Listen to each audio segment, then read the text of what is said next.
close one. So Caleb, what would you say is your favorite piece of Star Wars media, movie or TV show? Oh, that's tough.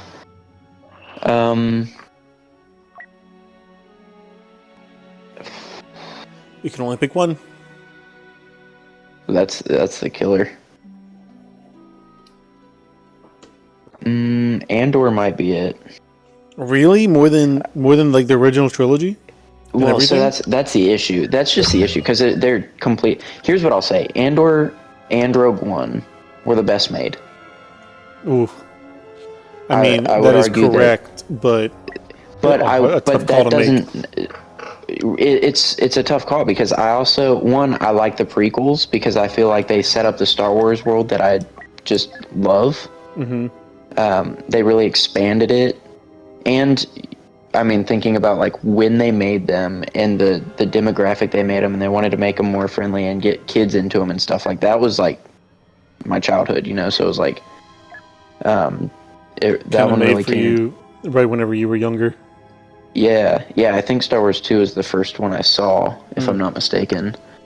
So like starting out with one of the worst ones just to really set it up. But no, I enjoy all the prequel movies, but Star Wars 6 is probably my favorite Star Wars movie. That's out of the 9. Or the 6, whichever one you prefer. Yeah.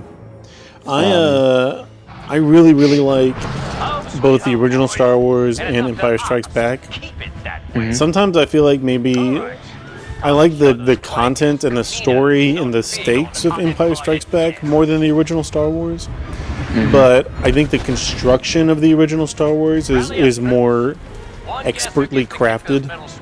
Yeah. But I agree with you. I think Andor blows any other piece of Star Wars media out of the water. Which is the way that, like, any true sequel or prequel or whatever, anything that's going to work to expand a franchise should better the franchise. Should take the original material and stay true to it, but build off of it in a way that makes the story more meaningful. And that's what Andor did so well. Mm-hmm. And I feel like Rogue One did a good job of it, too. Yeah, Rogue One was good, too. I appreciate something I like, and part of it too is like I'm not someone who's just like super into, like I'm super into Star Wars and I'm super into the Star Wars movies, but because they're Star Wars, not because they're movies necessarily. Right. So I'm not actually that into like specific, like I like the Marvel movies and stuff, but I'm not actually that much into like the art of filmmaking or whatever. Yeah. Like whenever you watch the Star Wars movies, you're not studying the mise en scène. Right.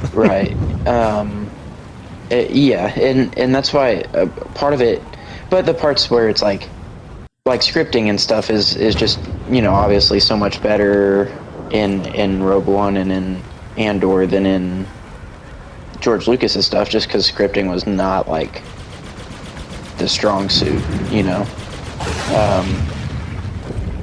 I do like Maybe. I think that the original Star Wars movies are such a difference of, like, you know, genre. The original ones are like myth, you know. The stories are meant to be told really differently. So I don't know if like you know, I think the scripts of the original Star Wars movies hold up really well, but they're just a whole different genre than Andor is. And and myth, like the mythological kind of the mythological like genre like that, I think was really resonant in the 70s whenever people were looking for new expressions of like mysticism or spirituality. But now, like today, whenever we're in a world that, I mean, like neo-fascism is on the rise and authoritarian dictatorships are slowly taking over democratic countries across the globe, Andor is made for like today's audience, you know, so much more than I think the original trilogy was. Right. Well, and I think it, and it makes sense too. You would expect anything like in the time it's made, you would expect even the way how dramatic something is, or camera work or whatever, you'd expect that to almost be modern for the time and whatnot. And I think a lot of the suspense and stuff that they do well in Andor just wouldn't have been the same. Like I wouldn't expect it anywhere else. And that's part, like, there's a lot of forgiveness for that too, and like forgiveness for stuff like again, when you're coming at it not as much from a movie angle and more of a story angle. You know, I like the story, I like the universe of it. Yeah. You have to kind of overlook some of the deficits of, or limitations of, the time that movie. You know, so like Darth Vader is one of the like most feared Sith and one of the most powerful Sith or whatever. And until Rogue One, he's just not that impressive of a yeah, he doesn't get a lot of opportunities to flex his muscles. Right. And the ones he does, they're just kind of like the choreography for the fights is just so different at that time. And that's something that I just absolutely loved about the prequels, was like the fights are just amazing, which is really disappointing because those were made 20 years ago. So you'd expect that when Disney comes out with Star Wars movies, you're like, oh, what next level fighting are we gonna get? Like, this is about to be insane. Yeah. And then they just throw all Star Wars lore, all the fighting styles, even just the general fast fighting stuff that you see in the prequels. They just throw it out the window and do their own thing and mess it up. But you know, it's kind of like, could have expected more of that.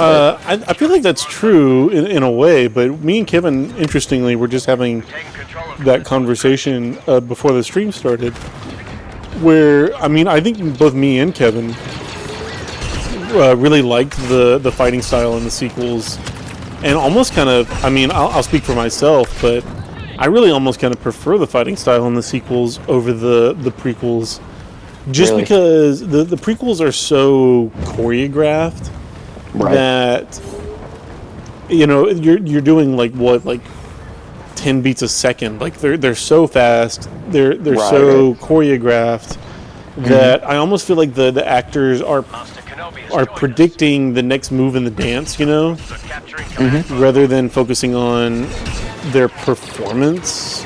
Or like you can see Hayden Christensen. Hayden Christensen knows that he's got to like be at the next place. Hey, Gube, long time no see. You know, Hayden Christensen knows he's got to be like at the next point in the dance for the choreography, and so he's focused on like getting there rather than performing the way that he feels in this moment. Right. You know, I don't know. There's something about the choreography of the sequels, precisely because it's slower and more intentional, makes me really resonate with the characters' emotions in the fight a lot more. And so I said, I really prefer the sequel fighting in a lot of ways. I would say it's certainly more realistic. And yeah. Like, they're tired, you know? Right, right. And part of that is, like, honestly, and that's true, like, but at the same time, when, again, coming from a, one, I feel like they did a much better job of getting emotion out of Revenge of the Sith, if you will. Like I think you get a lot more from Hayden Christensen and Ewan McGregor from that one. But even like look at Kenobi, and look at the fight style in that. Oh yeah, that was terrible. That whole show was awful.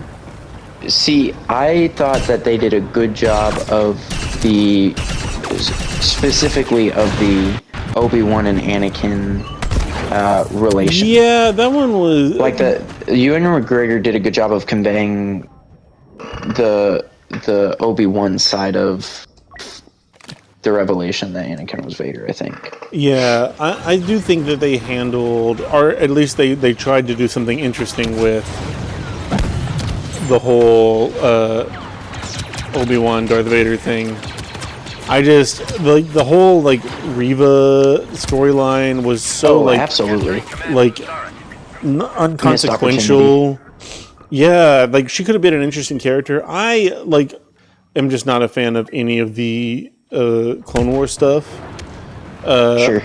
Because of not just like on principle, but because they do things that are stupid. And so Sure. I really don't like the Inquisitors. I think that they're dumb and unnecessary and only serve to be like, oh, let's get some more lightsabers in here. Like, Right. and so having a whole storyline that was like so dependent on, okay. Having a whole storyline that was so dependent on the Inquisitors was dumb to me. I just think the Inquisitors are dumb. I wish they would have at least done a better job with them. Yeah, you Like- could take Inquisitors and make them something interesting, but Like I don't. I feel like Reva- neither Clone Wars nor Obi-Wan really did that very well. Right. I feel like I will say I feel like Clone Wars could. Rebels didn't, but Rebels was also Disney's thing, and it was made for Disney Channel and everything, which becomes tough because then you're making a kids show that is also the canon of Star Wars. You know. But Yeah, but even then, like, and based on the last season of Clone Wars, which really expands on Maul, right. and honestly, I'd say one of my favorite fights in all of Star Wars is the last fight in the Clone Wars, the last saber fight in the Clone Wars, the like one move that happens, that is cool. which is great. Well, oh no, that's Rebels. I'm talking. Oh yeah, Rebels. Sorry. in Clone Wars in the final season. Ahsoka versus Maul Ahsoka versus Darth Maul. on Mandalore. Yes, I never would have thought I would have been impressed by an animated series. Have you watched in any that of way. the Genndy Tartakovsky Clone Wars series? Yes, yeah, I've watched all of it. Because That's the cartoon one, right? Yeah, the Cartoon Network one. Yeah. You know, Genndy Tartakovsky is the same guy who did Samurai Jack. Okay. And so that Clone Wars series has like that kind of feel to it, and I really Right. appreciated the fight between Asajj Ventress and Anakin on Yavin 4. Anakin. That's such a cool fight. I feel like that's one of like the best animated Star Wars lightsaber fights. Not counting some of the Visions fights are really cool too. Did you ever watch they're, like- Visions? Did they make a second season? They did make a second season. It was pretty decent too. Okay, so I've only seen the first one then, because Okay. I don't think I saw the second one. It's interesting. It's not really my thing. Right. Especially the But it fact that seems it's like like they did a good job of what they were going for. it feels so inconsequential to the canon that I feel Right. like if somebody is more like, you know, finds more enjoyment exploring like the world building that Star Wars is doing, then Visions would feel pretty unnecessary. Oh my Right. god, freaking hell. I died.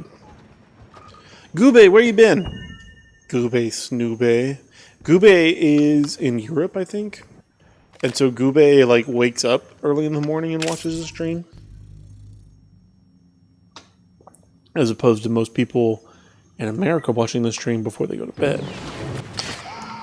But and again, I think honestly, even with some of the fighting and stuff in the prequels, again, growing up with that was just really cool. You know, the super fast, and I like the idea of that being I almost feel like that's one of the primary Force abilities observed is just that the like the ability predictive to perceive and you know, kind of. And I'd like to see stuff where like that's more accessible for some of the other legends that you don't get to view that for people like Luke. You just don't have that.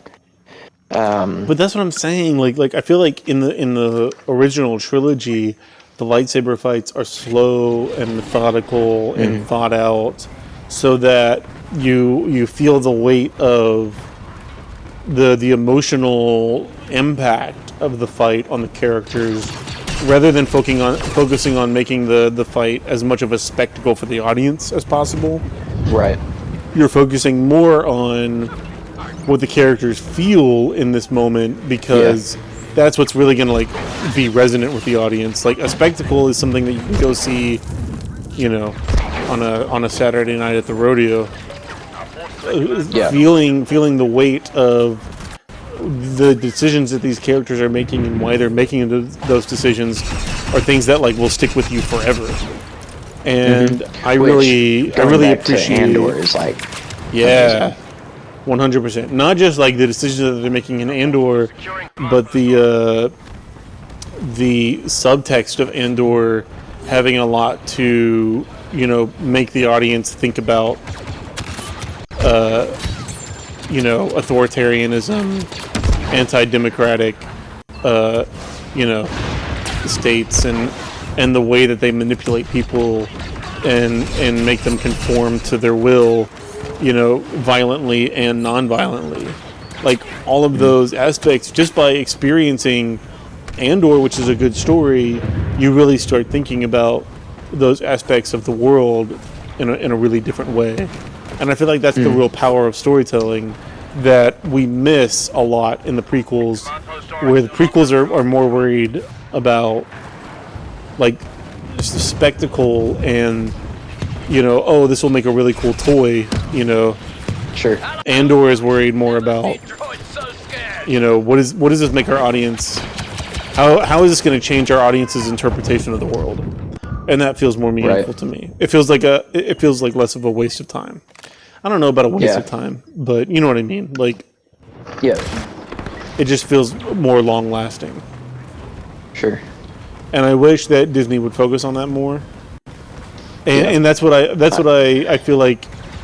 Even though I think that the prequels are better than what Disney is doing, well, the prequels are better than Rise of Skywalker and kind of Force Awakens. And the prequels are better. Oh, you wouldn't say it's better. Are you one of those who like really likes Last Jedi? Oh my God, yes. Last Jedi is incredible. No. Dude, I don't get it. I really don't. See, It's that's so where, good, where man. we differ in like what we're looking for in the movie, because that is like by far like probably I would say that's the worst one. I will agree except for how much lore they break in Rise of Skywalker. That's true. Rise of Skywalker is annoying. But that's what I guess that's my point, and that is like the difference of like priority in what we're looking for whenever we consume Star Wars media is I could care less, like break the lore, like do whatever you want. Don't be so precious with the already established canon, as long as while you're being not precious about it, you're doing something that is more meaningful or more interesting, like in the long term. And that's why like Andor isn't necessarily super precious with the canon either. But it tells a story that's really meaningful and that sticks with its audience. Whereas Rise of Skywalker is not precious with the canon and still tells a really stupid story that has no meaning. But tries to be, like tries to still tie in, and it just kind of messes everything up. But whereas The Last Jedi, on the other hand, I feel like tells a really meaningful story about having to grapple with the consequences of your own shortcomings and your own failure, you know, having to rationalize that and move forward in a way that is, you know, healthier and constructive, more constructive. Luke, I mean, literally like shuts down and doesn't do anything because he feels like he tried to help, and whenever he helped, he made things worse. And he thinks that doing nothing will be more productive than doing anything and possibly messing up. When in reality, failing and learning from our failures is a far healthier and more constructive way of not only engaging with the world and engaging with our relationships, but like actually accomplishing substantive change in the world. And so I really appreciate the whole like Luke, Rey, Kylo Ren storyline. And I really appreciate that Kylo Ren becomes a character who refuses to learn and therefore, you know, stays evil. Like it fully embraces completely the way that he thinks the world should be and refuses to learn anything from his experiences, and that makes him brittle and short-sighted to the point where he perceives what Luke is doing as a bad thing, as an evil thing. Right. Like, I think The Last Jedi does interesting stuff for Luke's character, and does interesting stuff for Kylo Ren's character, and does interesting stuff for Leia's character. I think that it really wastes its time a lot with the whole, like, Finn, whatever her name was, Rose storyline, where they go to, like, Canto Bight and stuff. But I do still really like her line that, like, everybody, like, kind of sighs at. That's how we win is not by fighting what we hate, but by saving what we love. Is such like a beautiful sentiment that really changes your perspective on the reason why you're fighting, and roots it in something that is healthier and more long lasting than something as brief as hatred or frustration with a certain ideology or group. And so I really like a lot of the aspects of Rise of Skywalker. I mean, not Rise of Skywalker, Last Jedi. And I really like what Rian Johnson was trying to do with the story, even though he's not, like, super precious with the canon or even, like, necessarily what was established in the previous movie. Sure. But yeah, there are a lot of people who really don't like Last Jedi. I'm always curious about why you don't like Last Jedi. I just feel like there are one, I mean, you have 3 different storylines in... Yeah, it's a little busy. In the prequels, right? Which is unfortunate. I think they should have known what they were doing going into the entire thing. For sure. You mean, like, they didn't have, like, an overarching narrative that was planned out? Yes. Yeah, it's like they're going one direction and then they go another. That just ruins. And then the other thing is, I honestly feel like part of it was already not Last Jedi's fault, in that I feel like it was set up already. Like, I get some of it being, like, even in Legends, some of it is mirrored, but I don't like the whole First Order. I mean, I know we are literally recreating. Right. We are completely undoing and recreating everything the original trilogy did, and it's like, come up with your own story. I super agree with that. I was very frustrated with Force Awakens because it felt like it didn't have the balls to, like, do something original. It just wanted to do exactly A New Hope over again. Mm-hmm. Like, you start on a desert planet. Yeah, literally. Yep. You fight a giant planet-destroying weapon. Yeah, we have to top the Death Star now, which is, you know, it's like, it's like Disney didn't care that everything they were adding to the canon takes away the value of what's already in there. Right. Which, again, that goes back to caring about the canon, caring about the storyline, but, like, it's like you're making, like, the threat of Star Wars 4 and Star Wars 6 being this Death Star weapon like nothing. It's like, oh, now we've got a planet that can break a sun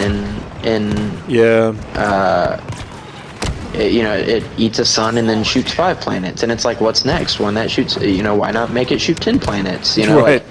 Exactly. And then why not make a whole fleet of Star Destroyers that have Death Stars on them? Or just do something original. Like, we already did planet-destroying weapon. Like, come up with a story that is something new and interesting. Yes.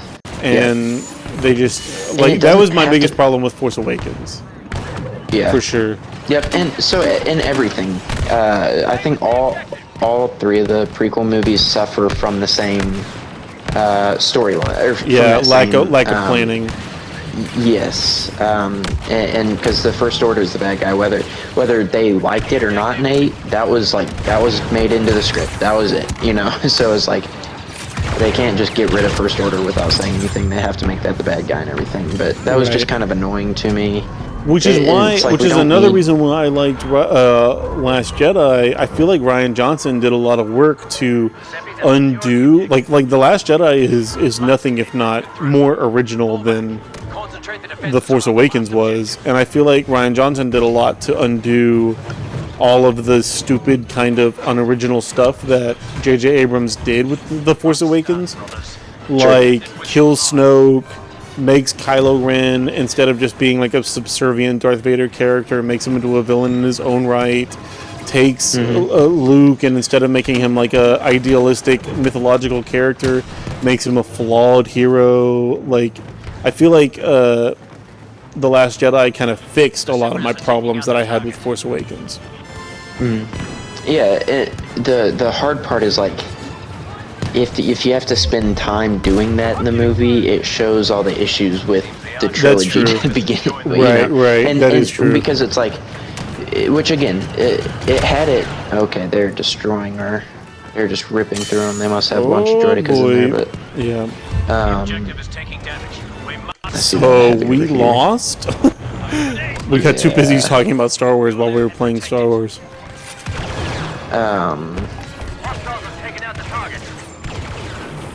Yeah, they've got like 5 droidicas over there that are just untouched. Yeah, that's unfortunate. So, it's lose-lose, because either they go with that same stuff, they've got their new Emperor, and they've got, all the same stuff, or they destroy it all, and then it's like, well, now you're just going back and wasting time breaking up the storyline, and now it's not coincide, so it's already kind of lose-lose.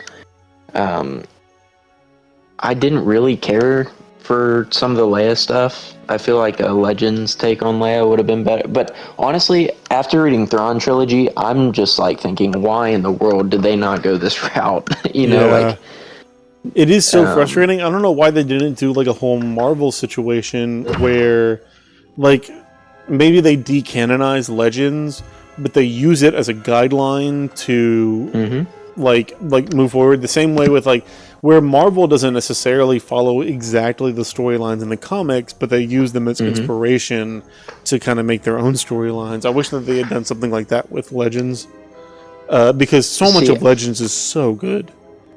I agree, and it's unfortunate that it's all lost. Yep, and like I've already said, I feel like their best stuff has been the stuff that has been. I say their best stuff. Andor and Rogue One are their own thing. Ooh, absolutely. But a lot of their best stuff in the TV shows and stuff have been the things that have been inspired by Legends. Yeah.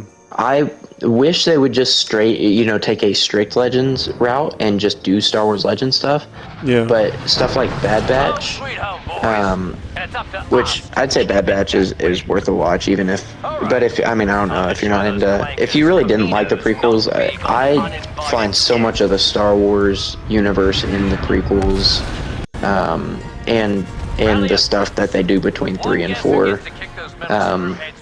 So I thought all that was pretty cool, but the whole Mount Tantus from Thrawn is built into the Bad Batch, and it's at a different time. It's and it's kind of played off of with Moff Gideon and the Mandalorian, the cloning stuff,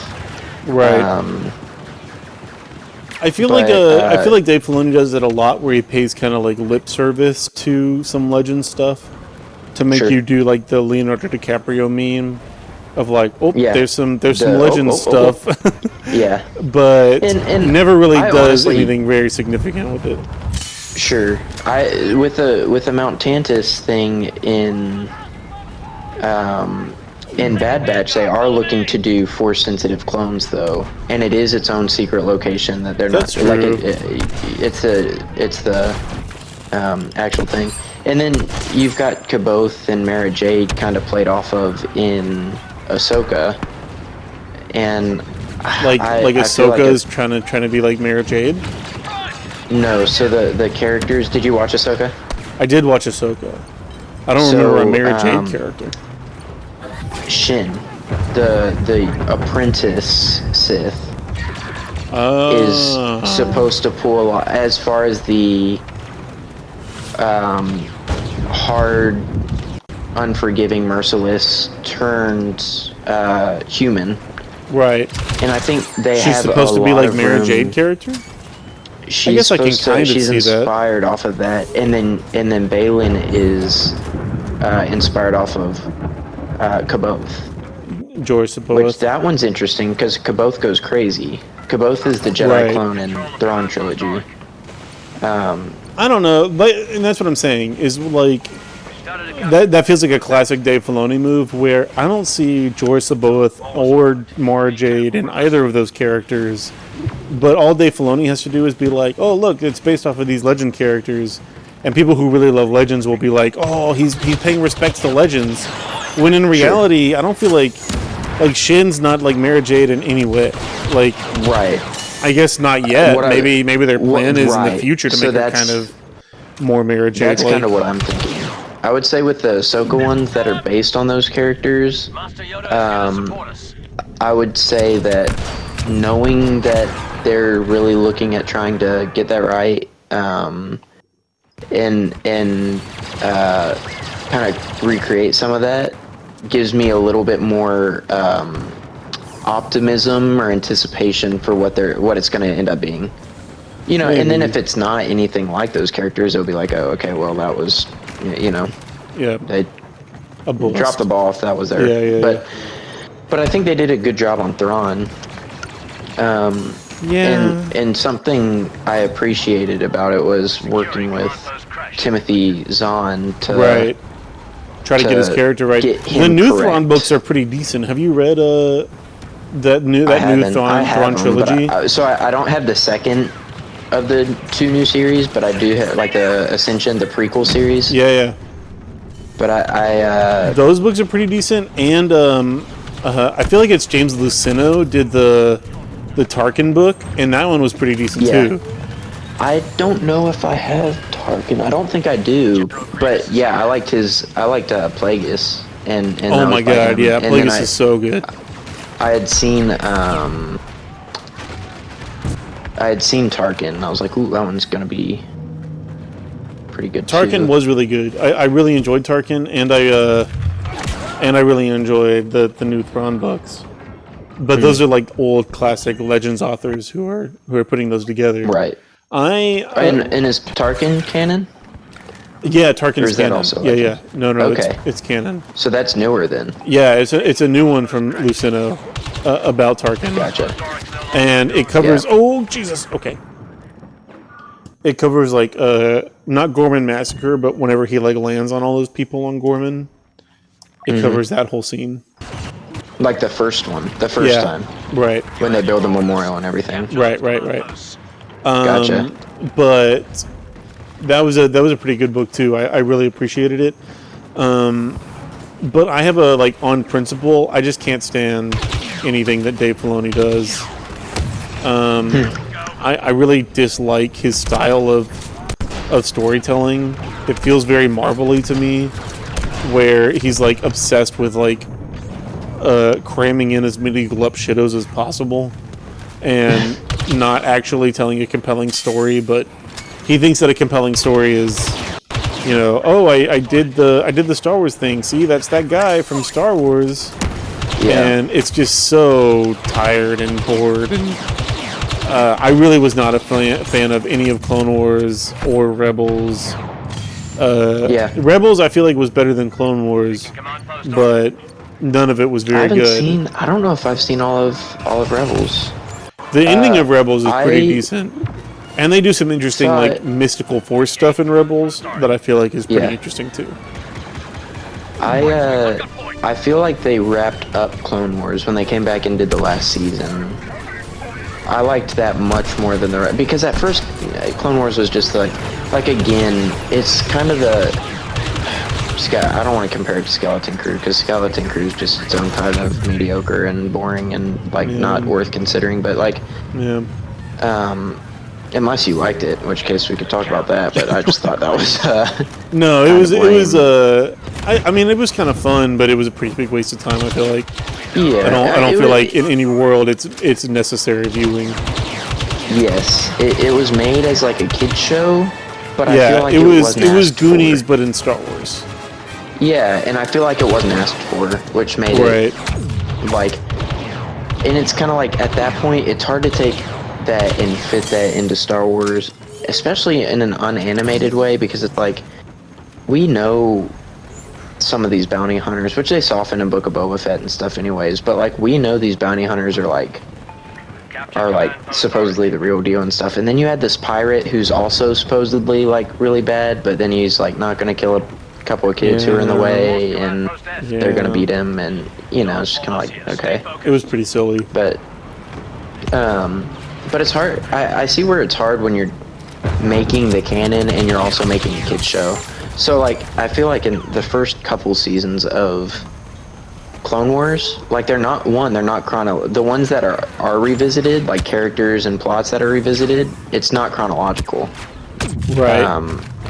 And it's all just kind of random for the first couple seasons, because I feel like their goal was to make a kid show that was just, you know, entertaining Star Wars stuff that wasn't that important. Right. And then they realized, oh, we can actually like build canon off of it. Which is frustrating. I feel like Clone Wars from the beginning didn't take itself very seriously, and was like, oh, well, we're just a kid show, so we'll put in some like some kid characters and some like goofy fart jokes, and it'll be cute. It's funny.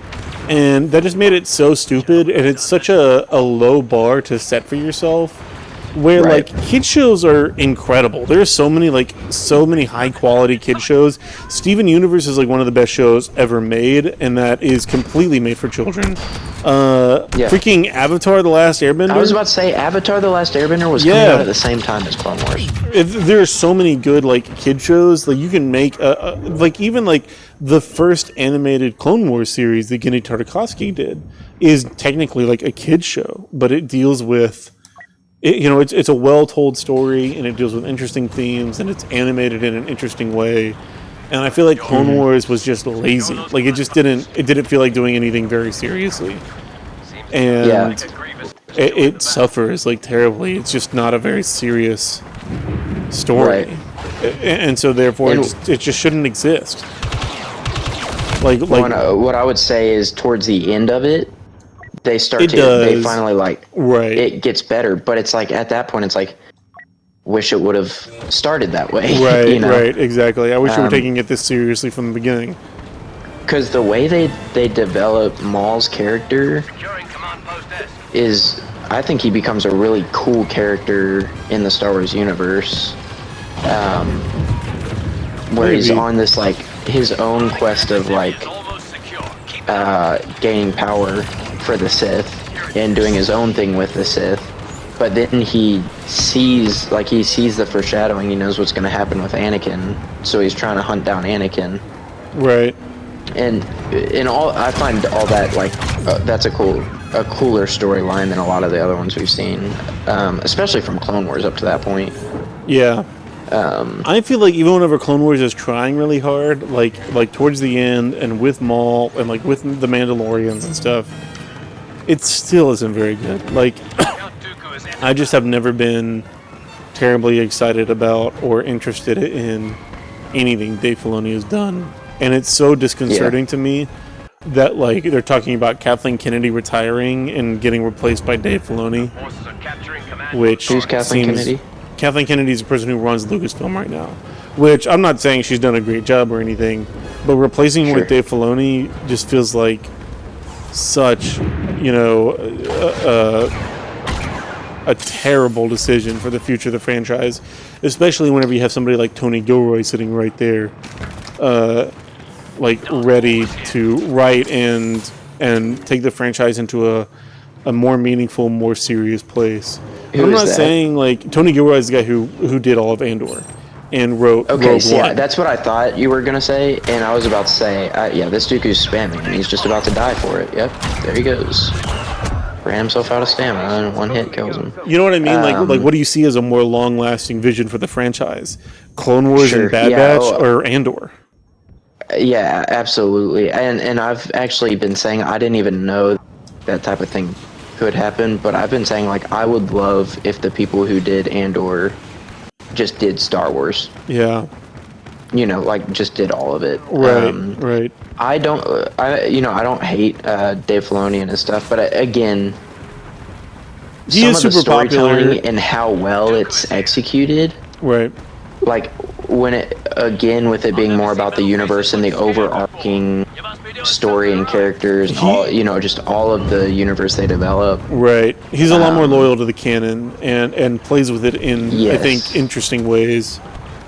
And when you're interested in all of that, like, right. You know, it is one of those things where it's like, you don't have to do much with it. Right. And on the opposite side, if you do too much with it in the wrong way, you're going to ruin something. So if you're going to pull something in, don't touch it too much, you know? Right, right. But, you know, it can be cool to see. I wish that this Clone Commander's blaster was worth a dang. It freaking sucks. This blaster sucks on the Clone Commando. Oh yeah, it's not very good. It's good at close range, but really it's his alternative fire that's stronger. That's unfortunate.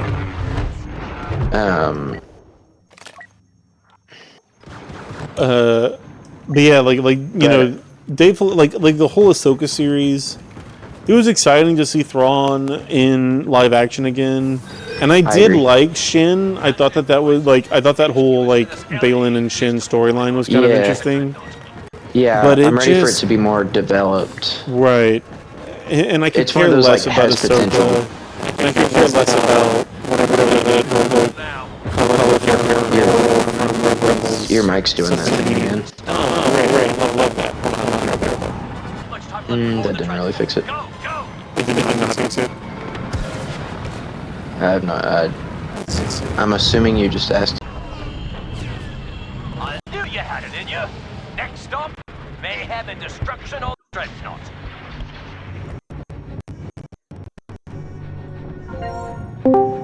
How is that? Can you hear me now? Lord, that's so dumb. It's something with it worries me that that issue persists both in OBS, the program that I'm streaming out of, and in Discord, where I'm talking to you. It makes me think that the issue is with the way that my computer is just getting the signal from the microphone on a more root level, which seems like a harder problem to solve. I don't really know what to do about it. It's very annoying. For sure. We're capturing the objective. Ooh. Okay, both heroes on me.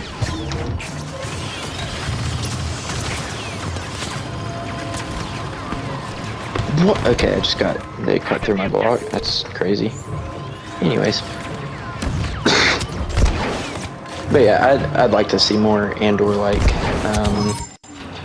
And honestly, what I think I'd actually, and I know part of what you enjoy about Andor is it's kind of its own thing, and it doesn't tie as much into everything. Sure. I would like to see stuff with some of the. I would like to see. So here's something that I would love to see. Probably, I'd be most interested in out of anything. They already kind of missed their chance with Boba Fett, but make a Bounty Hunter Wars storyline. Yeah, with actual a realistic criminal element. Yeah. I would love them to expand on those characters in a Andor-like way. That would just be cool. That would probably it wouldn't take much to make that my favorite Star Wars, you know? Right. That'd be so cool. I very much agree. And that's the direction I wish they would have taken the Book of Boba Fett. I wish they would have brought him back and made him this ruthless, crime really boss. Talented bounty hunter. I don't understand their obsession with making. I don't understand their obsession with making Boba Fett a Teletubby. A good guy. Yeah, what's the deal with bringing in Power Rangers so that they can enforce his? Yeah. He wants to run the crime business with integrity. It's surely you see the just crime that statement and integrity don't exactly go together. There's no need for him to do that, you know. Right. It's just bring him back as a bounty hunter. Give him some big bounty. Yeah. That Bosk is competing. Make him a bad guy. It's so stupid that they're like, oh, we can't call it Slave 1 because that might be offensive. He's a bad guy. I don't think that he's super concerned about whether or not the name of his ship is offensive. That, but like technically it is still called the Slave 1. Yeah. But on all the promotional material, like in this game, if you go and you look and you go and you play as like Boba Fett ship. Oh, it's Boba Fett ship. Right, not the Slave 1. I gotcha. Whereas the Millennium Falcon is called the Millennium Falcon. They don't call Boba Fett ship the Slave 1 anymore. Yeah. Which is silly. Yeah, I agree. But yeah, so, I mean, some really cool bounty hunter stuff. Yeah. Yeah, I could see them doing that really well with. I could see him doing something really. I honestly wouldn't mind more live action CIS. Sure. I would love to see more of Grievous. Yeah.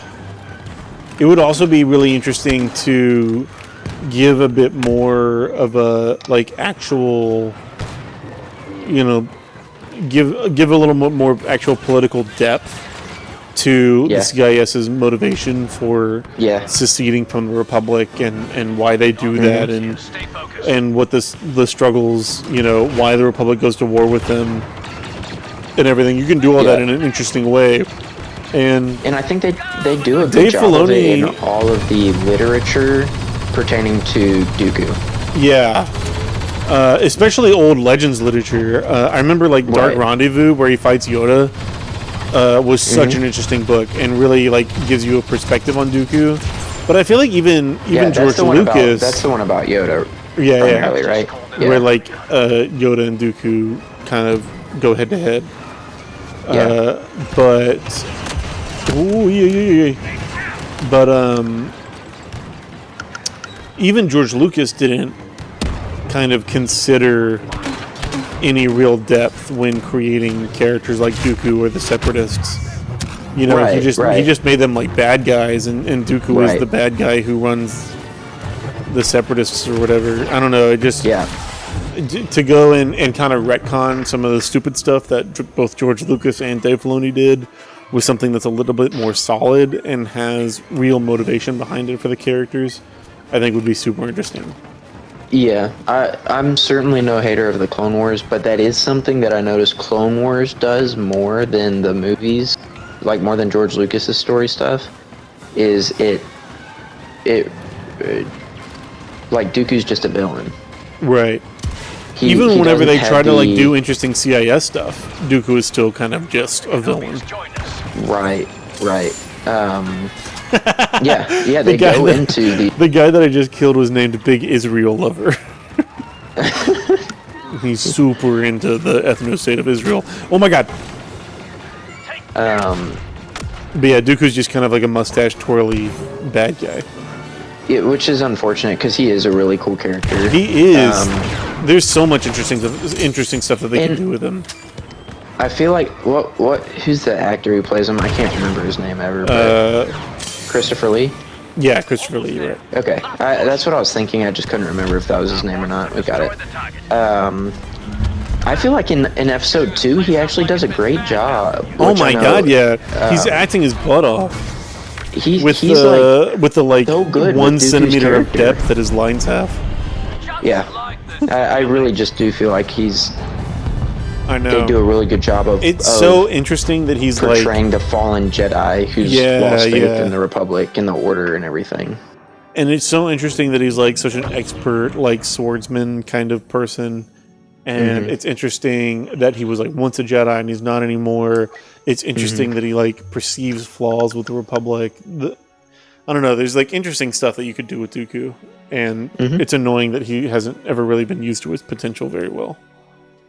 Right, and they did a little bit of that in Tales of the Jedi. Just kind of diving into some more of that and talking about him when Qui-Gon dies and his. I never watched that one. I didn't watch that one or Tales of the Empire.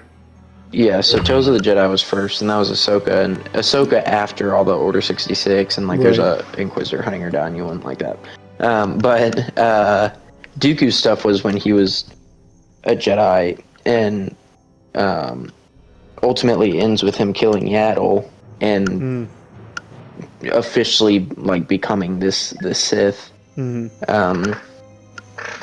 But they kind of dealt a little bit more with some of his issues with the Order. I think it was. So here's the weird thing: is I know I've read some books that have content on Dooku, and I've really enjoyed it. But I think some of it comes from a book that I no longer have. That was really good, and it was him in his childhood and growing up, and it's kind of about his friend who becomes like ultimately they kind of confront each other at the end of a new book or an old book? Older book. Not like crazy old, but like it was like probably early 2000s. I don't remember it. I feel like the big Dooku book for Legends back in the day was Dark Rendezvous. Right, and that's not one I've read. Although I wouldn't mind it. I've got a bunch of them on the list. But that's part of that whole Clone Wars series. Right. Where they have like Shattered Point is part of that series, and I'm looking forward to that one because that's an interesting something topic about as well. the bugs with. They have like an Anakin and Obi-Wan book, right? And then they have Cetus Deception, and then they have one with Barriss Offee and what's her Luminar. face? Luminara, yeah, Undali. So those were pretty decent, but I feel like my favorite of all of those back in the day was definitely Dark Rendezvous. I just really liked they kind of work on giving Dooku a little bit more meaningful of a motivation as a character. Yeah, and I've appreciated everything that's done that up to this point. Oh.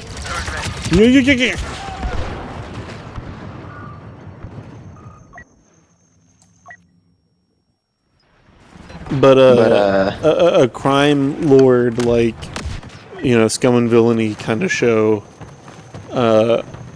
run by Tony Guillory sounds awesome. Yeah, I would absolutely be seated for that. Oh yeah.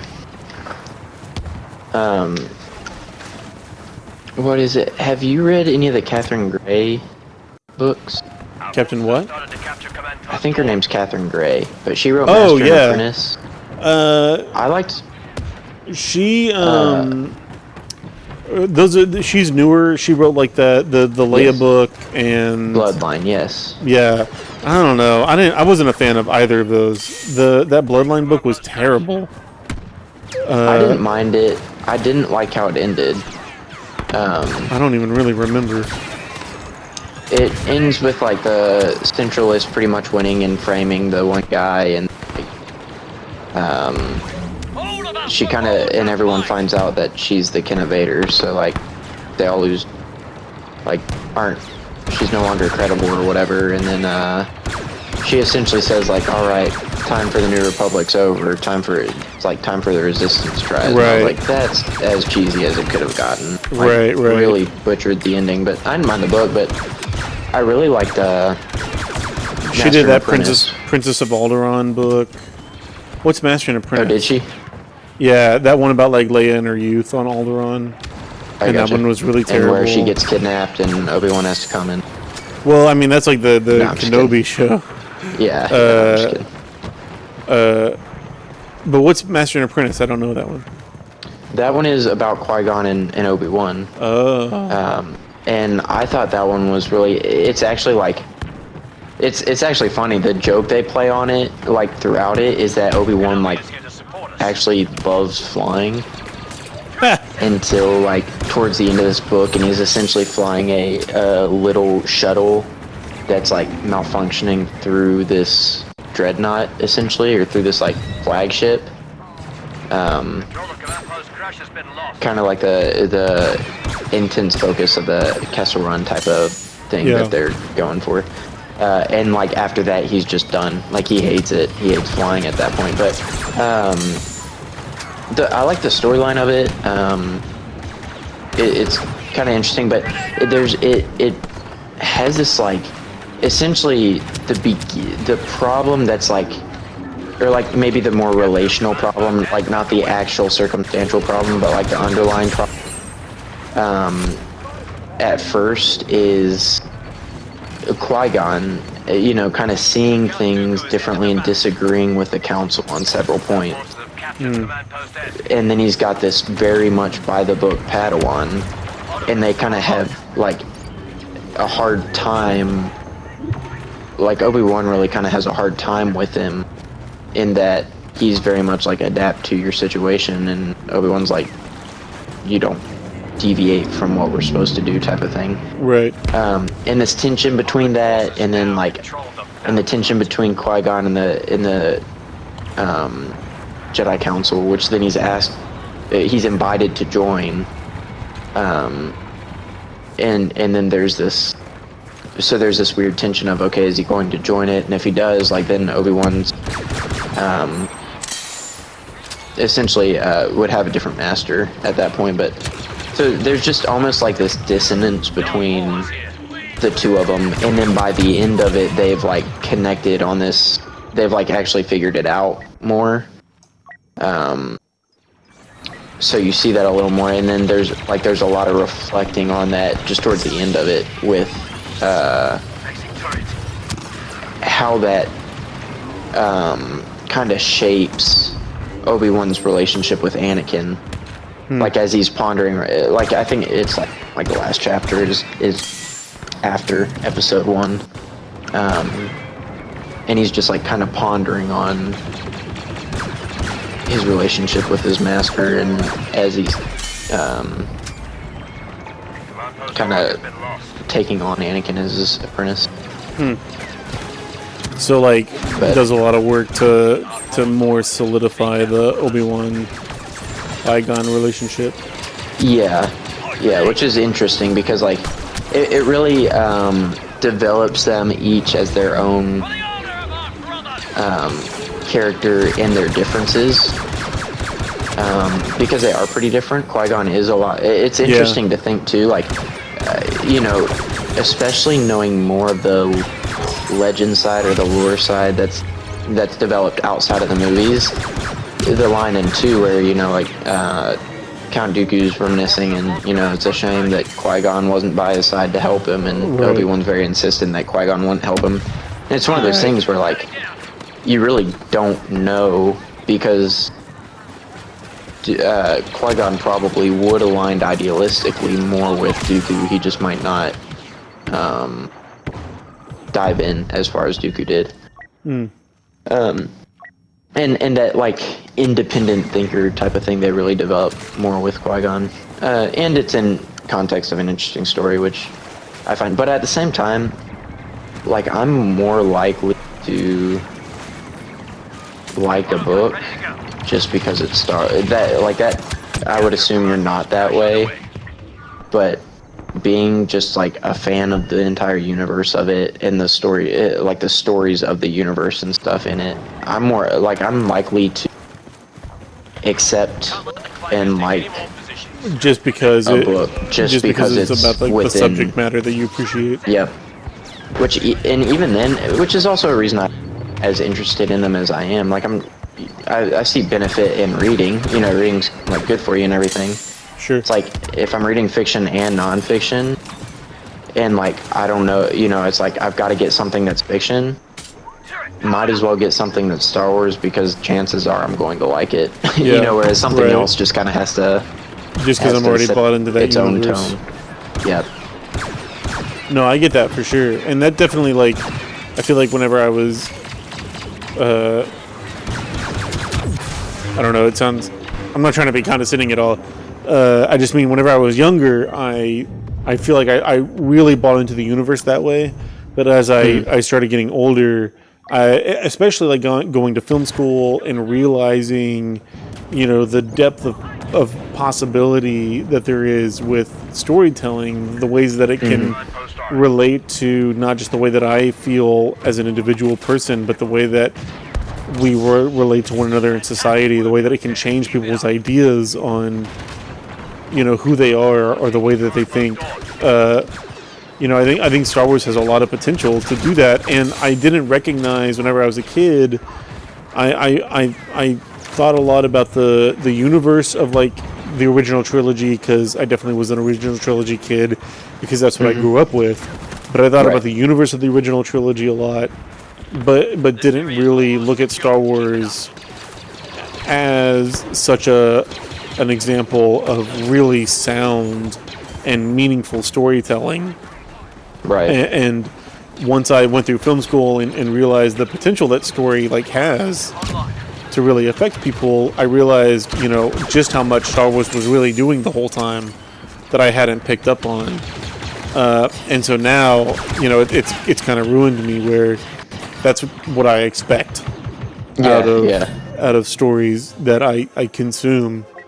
And just like engaging with the universe that I appreciate in an interesting way, well, that's definitely there, and I do like that.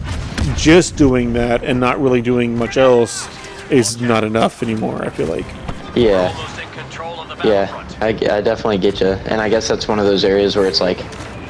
But I'm not trying to say that like I'm dealing with Star Wars like in a better way or like a more mature way. Sure. Like, I think that it's perfectly valid and fine to look at it and consume it as somebody who appreciates the complexity of a artificial fictional universe, the amount of work that takes, and the amount of work that it takes to make that feel very real and as complicated as the real world in a lot of ways. Like that it can be expanded on without compromise. Right.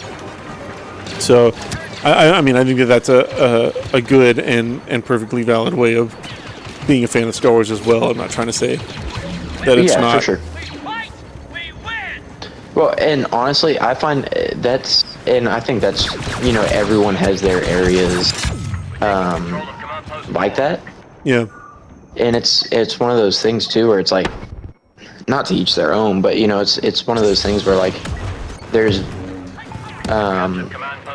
a value in the more simple way of looking at it. I think that shouldn't be understated, but there's also a value that wouldn't be there otherwise in people being able to look at it deeper. For sure. Because I would say, like, I'd say you take a much more complex and deep and well thought out look at it than I do. Sure. And then me compared to like my dad, I take a much deeper look at it than he does. Sure. And him compared to my mom, it's like, so it's like, right. There's a whole spectrum of it, if you will. But it's also perfectly possible for all of those people to be huge Star Wars fans. Yeah, absolutely. Engaging with it on different levels. Right. Well, and something I've come to realize is how many Star Wars fans absolutely hate the prequels, and how many Star Wars fans absolutely love because a lot of people that are a little older than me, right? No, you don't mess with those. Like, they're what ruined the Star Wars, But then I grew up on them, and I'd see them. I'd hold them they're not the same as the originals by any means, but I believe they're pretty important. Yeah, in that, great, in super that story, entertaining. Yeah, perfectly valid to the universe. For me, they come out with the sequels, and I feel like that gets that adds some complications to it. But at the same time, I bet people who are younger, who grew up on the younger sequels, than me, for love sure. them just as and hold them just as high and important. And then, of course, you have people who love the sequels for other reasons, and and you have people who love the prequels for other reasons. And for all of them to be Star Wars fans, you have really big Star Wars fans who have only seen the movies. Yeah, for sure. And that's it, and it's kind of like, okay, well, but I do think it's one of those kind of interesting things, because I think there's beauty in it both ways. Because I think there's a lot we would miss if there weren't deeper thinkers, right? And I think there's a lot we would miss out on potential-wise if there weren't people who said, no, let's create something that like addresses these lower levels. For sure, yeah. or people who could at least evaluate for them, because that way those things still hold value. Yeah, if the quality of storytelling, like if no one cared about how good it was, if it was just artistic and it didn't have mass appeal, then the story wouldn't impact nearly as many people as meaningfully as it does. Well, and I'm saying like pretty much the opposite too, to where if more, you know, if more people were like me, then stuff like Andor would be really cool, but it wouldn't be as valued and as critically acclaimed, because while it would be cool, it's some of the coolest Star Wars that's out there, but all of Star Wars is cool, right? So it certainly helps and really sets gives some weight to the potential value and potential to like actually just really create a masterpiece when you have people who, like you, are like into the cinematography part of it as much, if not more, than the fiction part of it, you know. And then there's, you know, for the people who aren't, I think it's also great that people can find joy in not having that extent. Right, you know? right.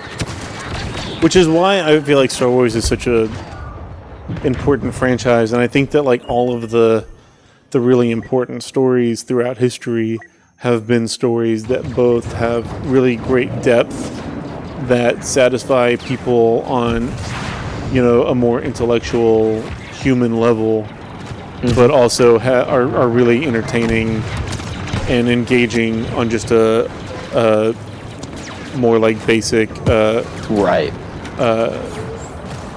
know what I mean? Face value type yeah, for sure. All of the stories like throughout history, I mean, you go back to like the Iliad, you know, and it has you know, sex and drama and and stories that are going to appeal to the average person a lot more, but it also has a lot of the depth that, you know, all great stories have. So I think Star Wars and like other ones like you know, like The Matrix or Dune or Avatar. Yeah, Dune seems to really be the same way. And I kind of see, you know, on the inverse, I think what you have on the flip side, and I haven't really seen much of any of the Fast and Furious series, but that kind of sticks out to me as like an example of just this big franchise that has a decent following at face value, but it's all just kind of the same. And if you've seen them and which one? are what are you for talking it, about? then the Fast and Furious franchise. Oh yeah. You know, it's just kind of it's like there's almost like a lack of that artistic depth, and that's all at face value. Because like I said, I haven't really. No, I mean, I think that that's an accurate assessment, and I think the point that you're making is valid, which is, if I understand it correctly, that like while the Fast and Furious franchise might be like fun movies to watch, it might make some money.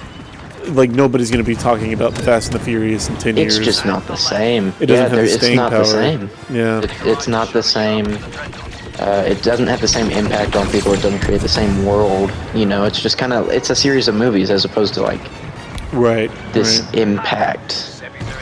And I think there's also, it's really cool too that there's such a spectrum, I think, for Star Wars, and that's kind of maybe where I have to give everyone their credit, including Disney, which I don't really like.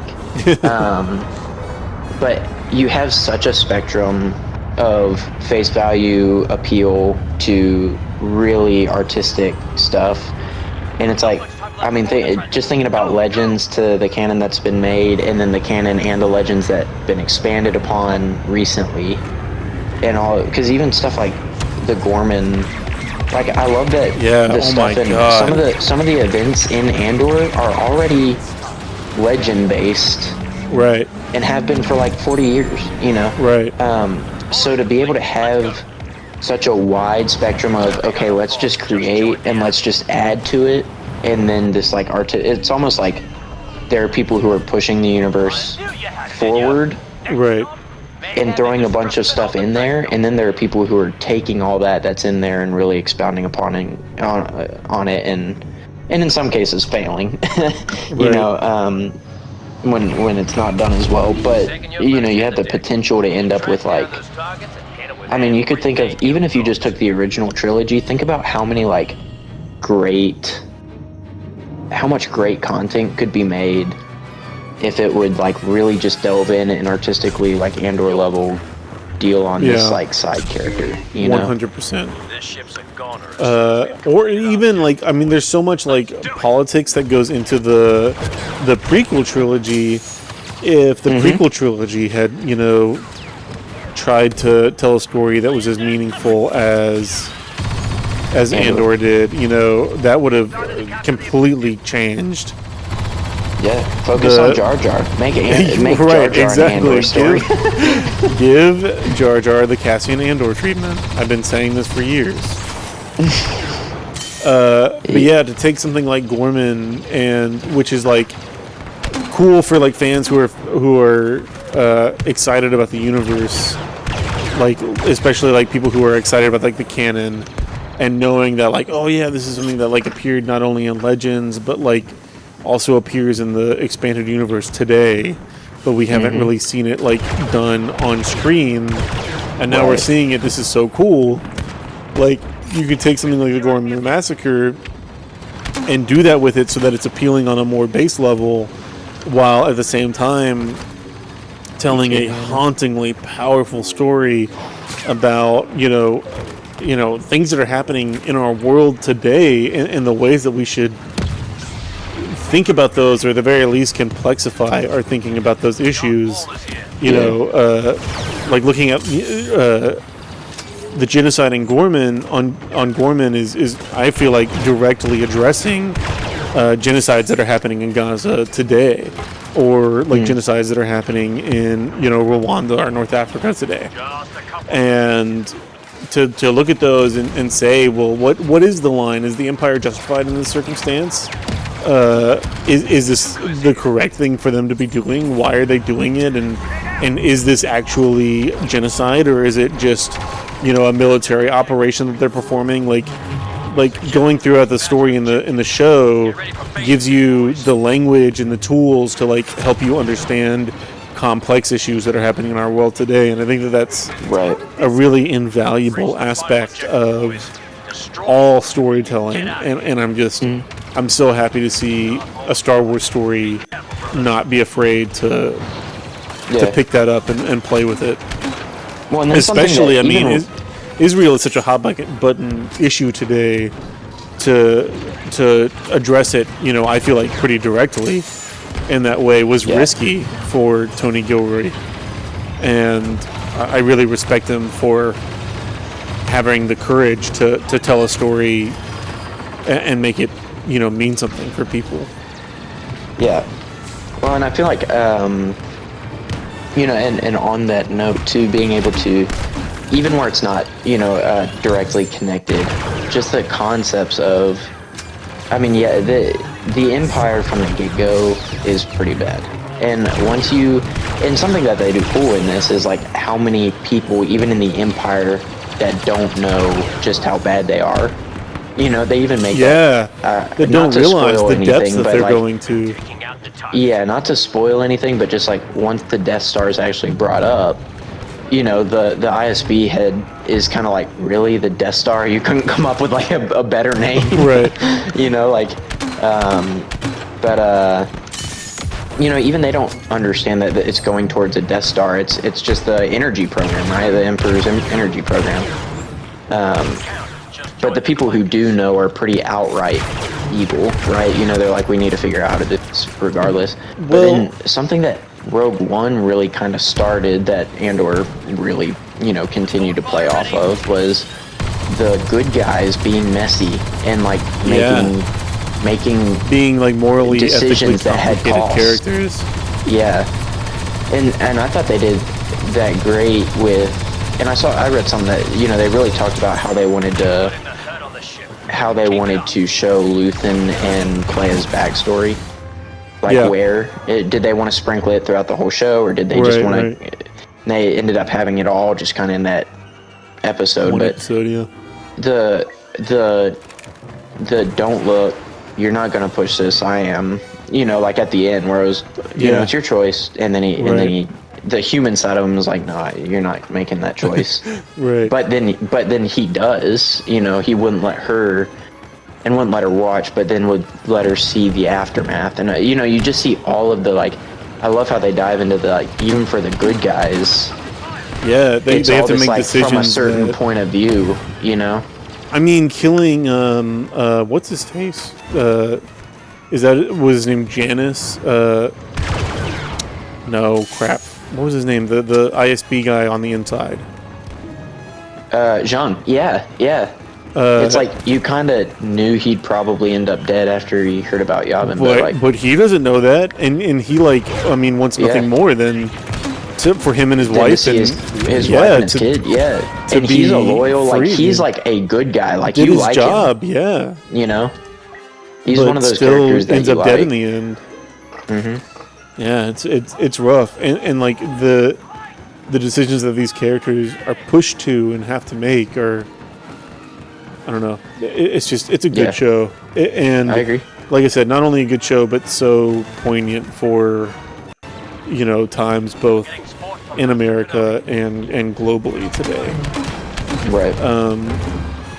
I mean, it's just one of the best shows. I feel like it's one of the best shows on television right now, but is certainly. I think it's hard to compare them because it's such a different genre. But I say all the time, I think Andor is better than even like some of the original trilogy. Like I would put Andor above. Honestly, I would put Andor almost above any original trilogy movie, but I would put Andor above every original trilogy movie except for A New Hope, probably. Yeah. Just because it just is.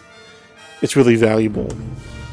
Yeah, I agree, and they really explored more characters to focus on. That makes me excited for what they could do again with characters like Bosk or some of these antagonistic characters that they could focus on, because they spend so much time focused on Dedra, and then they spend so much time focused on Cyril, which I mean, I honestly didn't really know what they would do with him.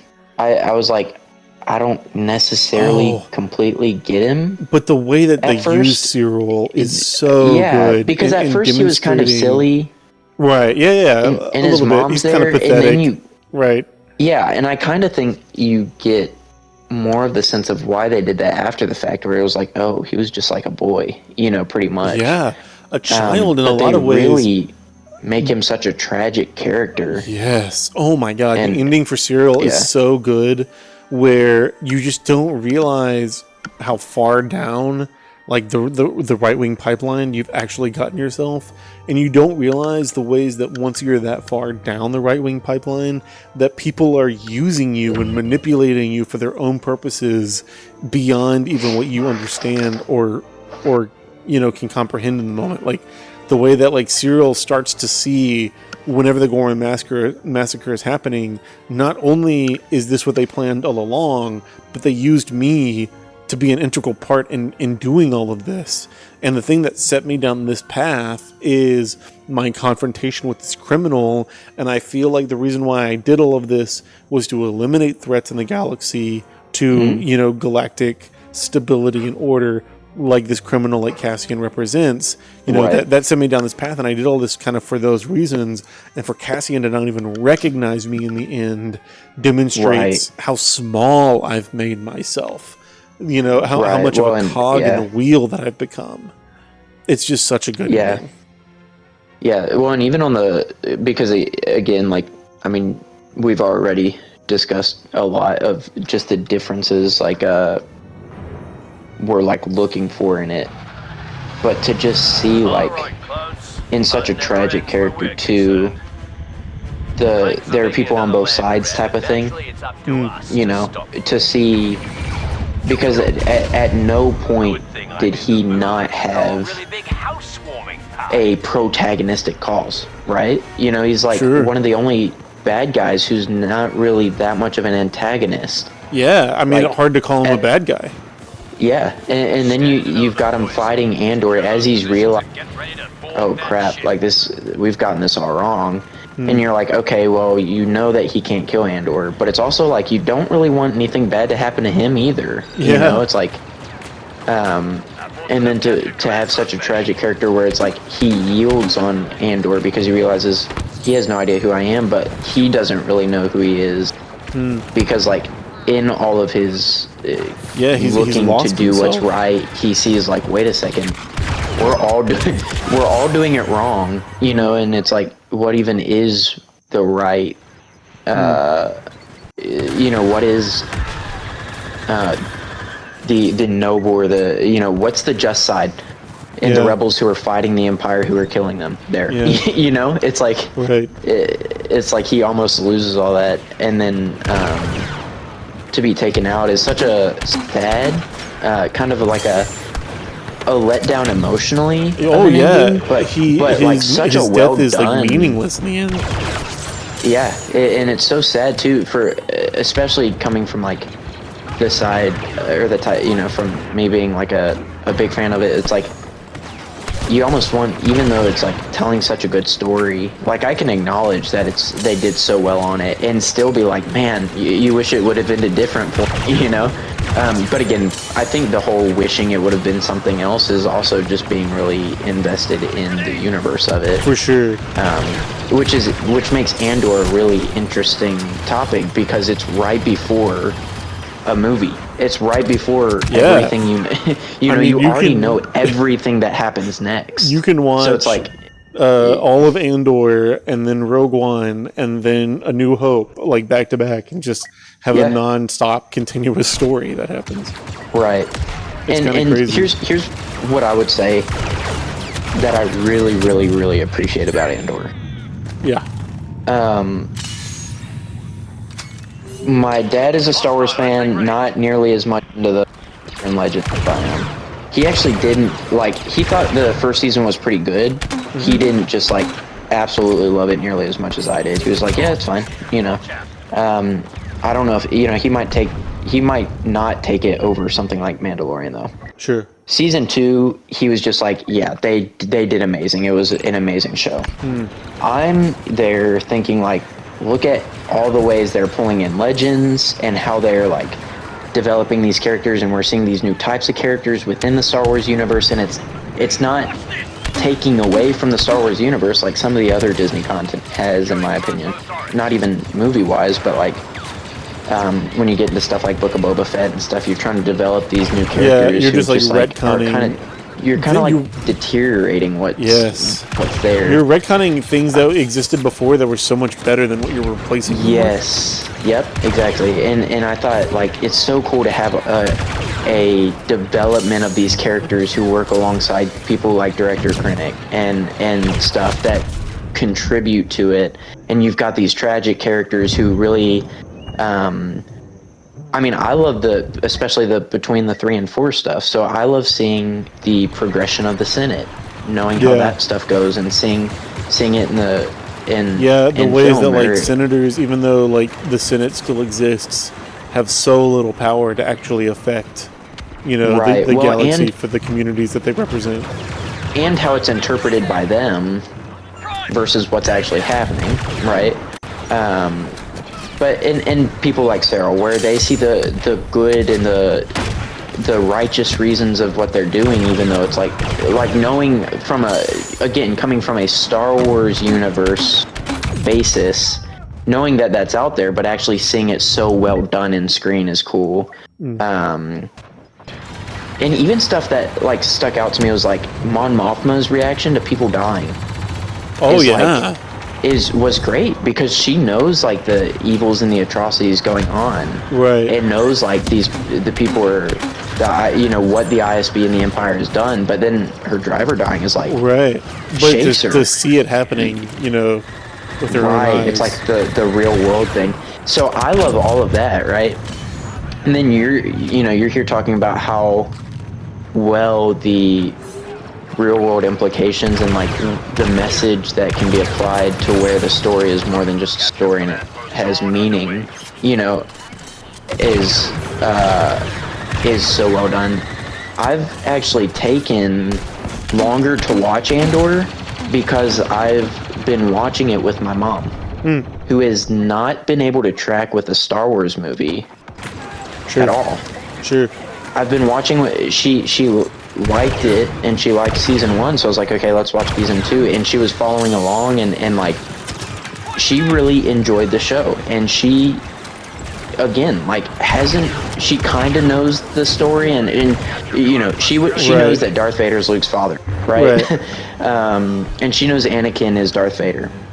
That's like her extent of Star Wars knowledge, if you will, and she enjoyed it. And it's like, look at this Star Wars show. Yeah, nerdy Star Wars show that done, you know, somebody so well. Yeah. For so many different, like, it's almost like a mass appeal, but not in content as much as quality. Like, it's not that like so many people will watch it because of what it is. It's like so many people like it, and like it's so well done on like every level. And it would just be great if that was Star Wars. Because the story means something. Like, people can relate with the characters and why they're doing those, you know, the things that they're doing, making the decisions that they're making. And even when they can't, being able, kind of even being able to empathize to some level with the characters you can't relate with, and to see the different sides, and for it to just be on such a face value note, just such a good, well-made story. You know, it was just such a good made. It's so well made as a TV show that when you don't care about anything else and you're just looking for something to watch for 45 minutes, right? Like, that's your go-to, especially not as a Star Wars fan, and that's something that you're gonna spend time watching. Is like, you know, they're doing a good job at that point. Right. That's another element of why I think stories like that have such staying power is, you know, not just is it entertaining, or the universe is interesting, and not just that it like helps us learn something, but it appeals to our humanity. Like, you know, as people, we know people in our lives like Cyril who have struggled with, you know, getting too caught up in ideological battles, you know, and can feel sympathy for Cyril, even though we know nothing about Star Wars or don't even really care about Star Wars at all. Yeah, and I feel like that gives. Well, and they really developed that with him too, with giving him a annoying mom, where it's like, you know, like they're trying to make him very human. Right. You know? Absolutely. But even like Cassian, like getting stopped by the cops and having that go wrong just because these cops are trying to squeeze you, like, I feel like that's an experience that's relatable to a lot of people in the world, or at least like feeling the anxiety of these cops can do whatever they want, you know, in this moment right now, and I wouldn't be able to do anything about that. Like, I feel like that anxiety is really real, and I feel like people, you know, I feel like that's something, like, even beyond just talking about Cyril, or talking about like the rebellion's fight against imperial fascism in general, just like seeing Cassian want to find his sister and getting caught up in this big mess because, you know, his whole life gets thrown off course because of this bad interaction with these cops. I think that's another really relatable aspect of the storytelling. Well, and then such a funny, like, I like that they were also just willing to do stuff that, like, we don't really see in TV that much. Yeah. Like, in the last episode, it was one of the last and Cassian's asleep. And he's dreaming about his sister. Yeah. And that's about it. Right. It was like, wait, what? You know, it's like, and on one hand, the artistic, like, that's kind of what started it all. Right. But on the other hand, it's just like, here's a storyline that just, like, doesn't get resolved. Hasn't been resolved, and that's okay. And it's just like, and the reality, you know, as far as the Star Wars side, which is that, you know, I would really care about, is it's likely that with the rest of that planet they were on, she either died by some sort of blaster fire, some sort of tragic death from the remaining CIS and skirmishes going on at that place, or she was sold into child slavery. Yeah. And he'll probably never see her. Like, it's just not possible for him to ever track her down again. She just kind of has a tragic ending that's not conclude. You know, it's just like she's a person. You know, in Star Wars terms, she's just a person in the Star Wars galaxy, a real person in the Star Wars galaxy, and that's just kind of, you know, relating that back to real world. She's just a person in the real world, and it's like that's that unseen, unresolved tragedy that's there, you know. Yeah. But just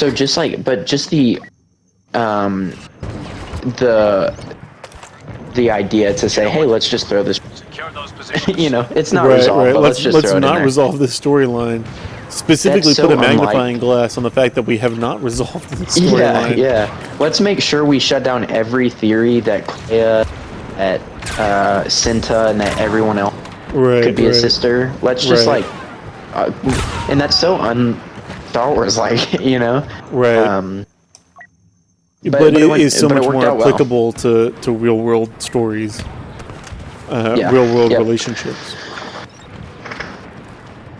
Yeah, I did. I really enjoyed it, and I think that there's a certain depth in the show that you just don't see in any Star Wars, but particularly not in like a lot of what Dave Filoni has done. And so it'll make me sad.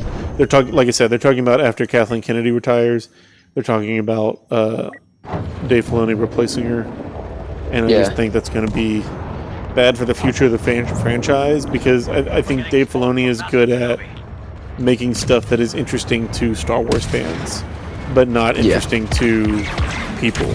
Right. You know, outside of that. That's a fair assessment. Yeah, because I would say I wouldn't not look forward to that maybe as much as you. But I'm also there for just the Star Wars content as well.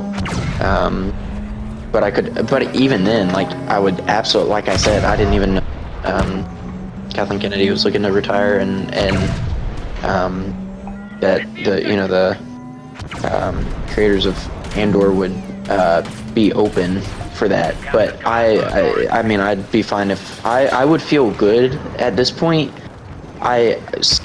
Depending on how it's advertised, I either am nervous for Star Wars content or am like kind of excited, but like, you know, we'll see how it is when something new is coming out. Right. It's kind of like the Marvel stuff. It's like, we'll see, you know. I'm gonna try to be optimistic, but we'll see. Right. If they were in charge of Star Wars, I would feel comfortable with everything, you know. I mean, not only comfortable, but if Tony Gilroy was in charge, I'd be excited. You know, absolutely. To see the future of where we're going to take the franchise. Yeah.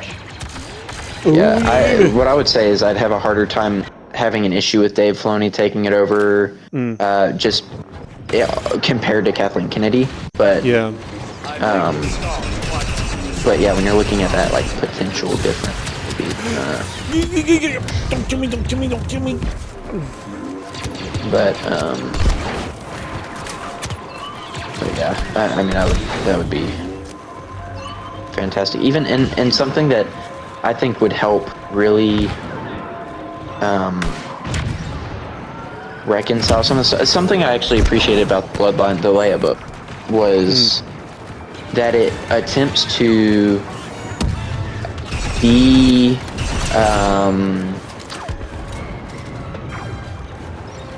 it attempts to reconcile the First Order to the Star Wars universe without it just being a lazy repetition of the Empire. Right, yeah.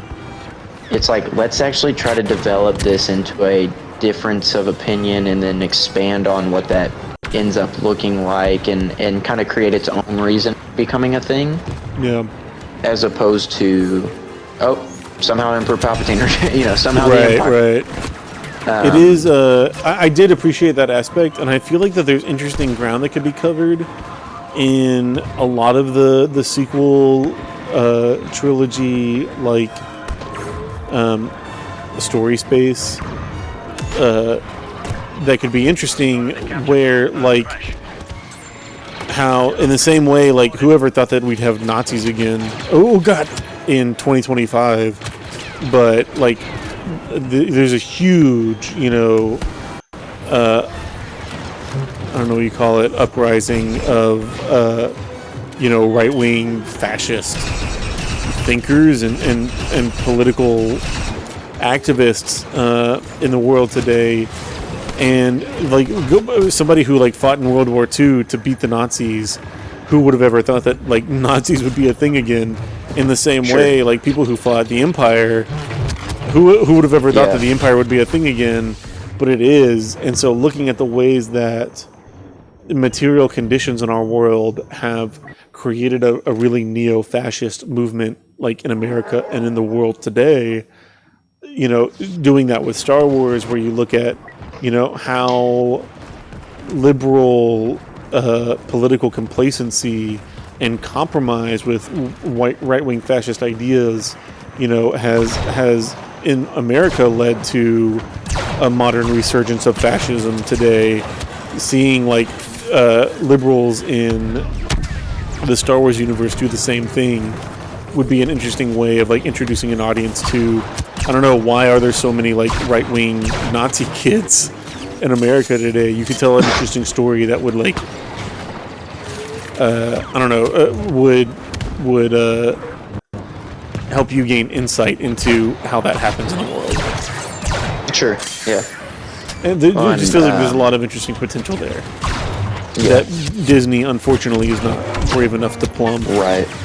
And that's where I like the Legends and the new canon and stuff like that but even then, like, I think again it goes back to looking for different things too, because you know you're still making that real world connection, which it's funny that like when it exceeds in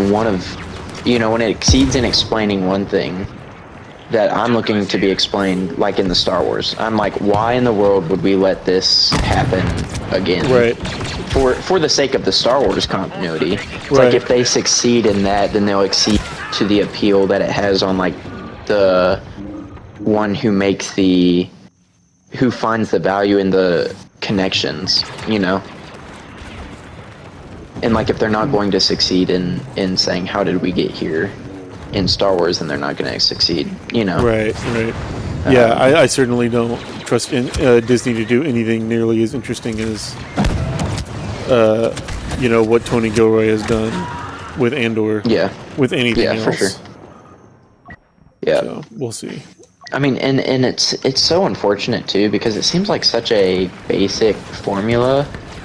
Like not to reduce Andor down to a formula, so maybe it's not a simple formula, but it's like take quality like storytelling that's focused on the story. Yeah.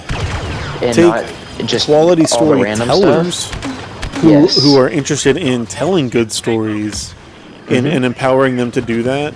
I mean, so much of like I feel like Andor's success has been because Disney really wasn't involved. The only Tony Gilroy says the only note that they got on Andor at all was in season 1.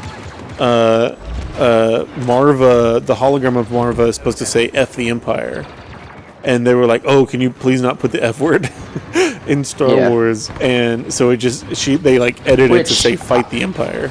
I mean, I'm fine with them Sure, not, yeah. I don't mind that change. My point is that's a very small, inconsequential edit that Disney requested. Right. Whereas I feel like with a lot of other things, Disney gets really involved and overrides content maybe creators. For once they were like, oh, there are other people who might be in which honestly it would have been their own undoing if they hadn't recognized that, because like Rogue One already existed, and honestly before Andor was a thing, I would say Rogue One was some of the best Star Wars content. Well, you know, Tony Gilroy wrote Rogue One. Right, I know. Yeah. And that's what I'm saying, like they should have known, like going into it, like not to, like they don't need to mess with him. He's already given you some of the best reviewed and best acclaimed content for the franchise you now own, you know. I've always been curious, you know, Gareth Edwards, who is another director that I really like. He did Godzilla, the new Godzilla with like Bryan Cranston, which wasn't the greatest thing in the world, but it was super fun. And he did Rogue One, and he did The Creator, which was incredible. That was so good. I really like Gareth Edwards a lot. He directed Rogue One, but Disney had like a bunch of changes. They were like super worried about it, and so they wanted him to change a bunch of stuff. And Gareth Edwards was like, I'm not doing that. And so they brought in the writer of Rogue One, Tony Gilroy, to come in and make the changes that they wanted, made. Yeah. And I'm always curious about like what Gareth Edwards' version of Rogue One would have been. Yeah. And like if that would have been better or worse. But I'm also really intrigued by like the ending with Darth Vader in the hallway. That's a Tony Gilroy edition. Like that wasn't in the original movie. They that is reshot one that. of my. I will tell you right now, that is one of my favorite scenes. Yeah, such a good sequence. Because, and I think that's where all of it started, and why I was why I like stuff like what they can do with. When I was talking about reconcile, they couldn't do at one point.